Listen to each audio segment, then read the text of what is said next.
नहीं, 5 साल के बाद एक पिता ने हिम्मत की, क्यूवाइब नेटवर्क को देखने के बाद हिम्मत की। सभी चैनलों पर दिशा सालियान के पिता ने कहा कि क्यूवाइब नेटवर्क के हौसले के बाद हमने ये हिम्मत जुटाई और हम फिर अदालत की शरण में आए। ये बात कही सतीश सालियान जी ने, और मैं उन्हें सैल्यूट करता हूं सतीश सालियान जी को कि उन्होंने हिम्मत जुटाई है लड़ने की। लेकिन ये पुलिस और ये सरकार व्यभिचार के दलदल में फंसी हुई है। अनाचार, अत्याचार, व्यभिचार, इनके लिए हर शब्द ऐसा लगता है छोटा पड़ रहा है। और इसलिए मैं देश की जनता से अपील करता हूं कि अगली तारीख के पहले मुंबई के पुलिस कमिश्नर पर इतना दबाव बनाइए कि वो एफआईआर रजिस्टर करे, वरना अभी तो चीफ सेक्रेटरी दौड़े हैं।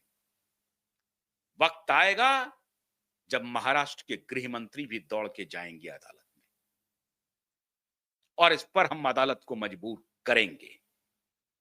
तथ्यों पर करेंगे, साक्ष्यों पर करेंगे, कानून पर करेंगे, जबरदस्ती नहीं करेंगे। उन्हें बताएंगे कि आप मुख्यमंत्री हैं, इसका मतलब यह नहीं है कि आप राजा बन गए हैं। आप गृह मंत्री हैं, इसका मतलब आप राजा नहीं हैं। आपको एक जिम्मेदारी मिली है देश की, समाज की, राज्य की, जनता की सेवा करने की। सेवा भाव से आप वहां पर हैं। सेवा भाव की अवहेलना होगी तो राज्य की जनता उसका तिरस्कार करेगी, आपका तिरस्कार करेगी। इसलिए ध्यान रखिए, आप सेवा भाव से मुख्यमंत्री हैं, आपको सेवा भाव से दूर नहीं जाना चाहिए। अच्छा, ये जो चल रहा है कि हम मीडिया को मैनेज कर लेंगे, मीडिया में ये चला देंगे, मीडिया में फिर कोई हिंदू मुसलमान चला देंगे, वो कास्ट चला देंगे, रिजर्वेशन चला देंगे, इलेक्शन ऐसे जीत जाएंगे, गलतफहमी पाल रहे हैं, गलतफहमी पाल रहे हैं। आप याद कीजिए, जब आपकी सत्ता गई थी तो आपने कहा था कि मैं समंदर हूं, किनारे पर घर मत बसा लेना। जनता आपके साथ खड़ी थी क्योंकि धोखा हुआ था।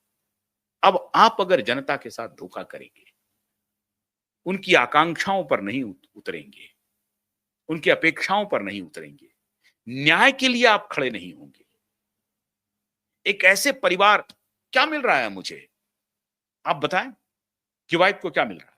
मैं रोज आकर के ये बात कर रहा हूं, क्या मिल रहा है? क्या सतीश सालियान मुझे पैसे दे रहे हैं? बताइए आप। क्या सुशांत के परिवार वाले मुझे पैसे दे रहे हैं? आप मुझे पैसे दे रहे हैं? ठाकरे मुझे पैसे दे रहा है? कौन दे रहा है? बताओ, बताइए आप, क्यों कर रहे हैं ये? जनता के सहारे ये मैं लड़ रहा हूं। मुझे क्या पड़ी है, मैं कुछ और विवेचना करना शुरू कर दूंगा। मैं क्यों कर रहा हूं ये? मैं इसलिए कर रहा हूं कि आपको सतर्क कर सकें। कहीं कुछ तो गिरने की भी एक सीमा होती है। इतना ना गिरिए, इतना मत गिरिए। और ये गिरावट, चाहे हम सनातनी हैं, हम हिंदुत्व में भरोसा रखते हैं, हम उसके समर्थन में खड़े हैं, 100% सनातन है और आपसे अधिक सनातन है। मुझे मालूम है, सनातन के भी शास्त्रार्थ में आप हमारे साथ बैठेंगे, मैं आपको धूल चटा दूंगा, धूल चटा दूंगा, मुझे मालूम है। आप किसी की कृपा से मुख्यमंत्री बन गए हैं, हम किसी की कृपा से यहां नहीं बैठे हैं। अपनी लड़ाई लड़ रहे हैं, अपने पुरुषार्थ को जगा रहे हैं। इसलिए मैं आपसे अनुरोध कर रहा हूं, प्रधान गृह मंत्री जी महाराष्ट्र के और मुख्यमंत्री जी महाराष्ट्र के, कि अभी आपके चीफ सेक्रेटरी दौड़े दौड़े गए हैं अदालत। वो दिन दूर नहीं है जब कमिश्नर भी दौड़ेंगे, और वो दिन भी दूर नहीं होगा कि आप भी दौड़ेंगे। इसलिए जितना जल्द हो सकता है अविलंब एफआईआर रजिस्टर कीजिए, इंक्वायरी ऑन कीजिए और जनता की दुआ लीजिए। दिशा और सुशांत की आत्मा की दुआ लीजिए, बद्दुआ मत लीजिए, बद्दुआ मत लीजिए। जांच करवा लीजिए, कम से कम जांच करवा लीजिए, जांच करवा लीजिए।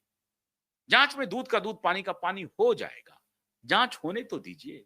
जांच से क्यों बच रहे हैं? अरे आप ही ने एसआईटी गठित करवाया था, जांच से क्यों बच रहे हैं? ये कितनी हास्यास्पद है। एसआईटी गठित करवाते हैं, इधर कोर्ट में रिप्लाई फाइल करवाते हैं कि नहीं, एफआईआर हम दर्ज नहीं कर सकते हैं क्योंकि केस क्लोज हो गया है। ये कितनी हास्यास्पद बातें हैं।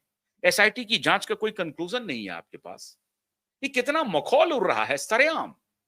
भाई एसआईटी ने कोई जांच किया होगा, उस जांच की रिपोर्ट कहां है? उस जांच की रिपोर्ट किसको सौंपी गई है? क्या होम मिनिस्टर को मिली है वो जांच की रिपोर्ट? क्या होम मिनिस्टर ने पब्लिक किया है? नहीं किया है। वो 4 पेज का एक रिप्लाई फाइल कर रहा है कि एसआईटी ने जांच कर लिया और उसमें कुछ नहीं मिला है। अजीब हालत है। तो ये सब देश की जनता देख रही है और मैं आपसे अनुरोध कर रहा हूं कि अभी तो कल सेक्रेटरी दौड़े थे, सब दौड़ेंगे, सब दौड़ेंगे। और मैं एसएसआर वॉरियर से और दिशा के चाहने वालों से, दिशा के लिए न्याय की लड़ाई लड़ने वालों से ये मैं अपील करता हूं कि लड़ाई अभी शुरू हुई है, आप चिंता मत कीजिए। तारीखें जो भी लग जाएं, लेकिन जिस मुद्दे को लेकर के क्यूबाइब खड़ा है वो खड़ा रहेगा। क्यूबाइब का अपना पर्सनल कोई